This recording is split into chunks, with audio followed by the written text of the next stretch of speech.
Ward number 17માં આવેલા માંજલપુર વિસ્તારમાં ઠેર ઠેર ભૂવા પડ્યા છે। હજી તો ચોમાસાની શરૂઆત થઈ નથી એ પહેલાં રોડ રસ્તા પર ઠેર ઠેર ભૂવા પડવા લાગ્યા છે।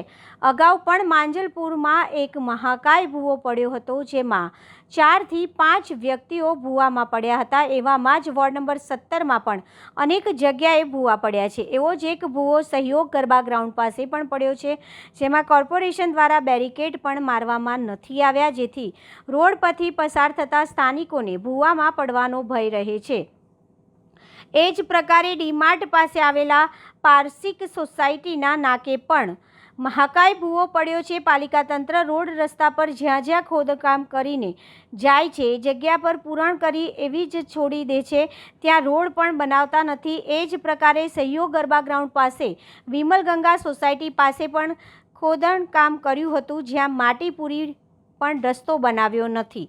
આના તંત્રનો ભ્રષ્ટાચાર કહો કે અનગઢ વહીવટ, પણ આ બધામાં વેડફાટ તો જનતાએ ભરેલા ટેક્સના રૂપિયાનો જ થાય છે, અને એની સામે પ્રજાને સુવિધા પણ મળતી નથી। આ તમામ મુદ્દે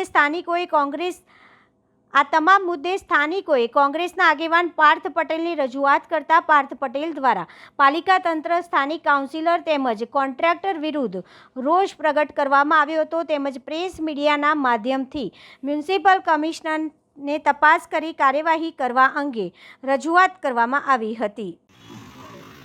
વોર્ડ નંબર 17 ની અંદર સહયોગ ગરબા ગ્રાઉન્ડ પાસે મિલ્ટન પાર્ક સોસાયટી છે, ત્યાં મોટો ભૂવો પડ્યો છે। અહીંયા આ તમે પાછળ જોઈ શકો છો કેટલો મોટો ભૂવો છે। ઠેર ઠેર વોર્ડ નંબર 17 ની અંદર ભૂવા પડે છે। એક ભૂવો ડીમાર્ટ પાસે પડ્યો છે। તમે જો ઠેર ઠેર ત્યારે વોર્ડ નંબર 17 ની અંદર ભૂવા પડતા જાય છે। તંત્ર બેદરકાર બન્યું છે।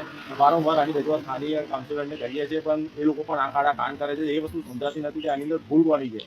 આ ભૂલ એન્જિનિયરની છે, સ્થાનિક કાઉન્સિલરની છે કે પછી કોન્ટ્રાક્ટરની છે, એ બહુ મોટી વાત છે। નવી વાત એ છે કે જનતા જે છે, પ્રજા છે, વોર્ડ નંબર 17 ટેક્સ ભરે છે, એની સામે વળતર તો આપતા નથી।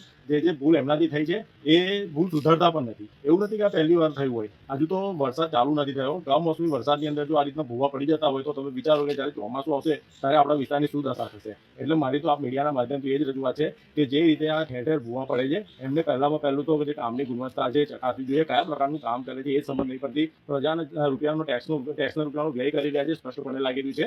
આની અંદર કોન્ટ્રાક્ટર તેમજ સ્થાનિક કાઉન્સિલરની કોઈ મિલીભગત હોય એ પ્રકારનું આની અંદર લાગી રહ્યું છે। એટલે મારી આપણા માધ્યમથી રજૂઆત છે કે જે આના પર મ્યુનિસિપલ કમિશનર છે, આના ઉપર કોઈ યોગ્ય કાર્યવાહી કરે, જેથી આવું કોઈ ભવિષ્યમાં બને નહીં અને જનતાના ટેક્સના રૂપિયાનું ખોટું વ્યય થાય નહીં।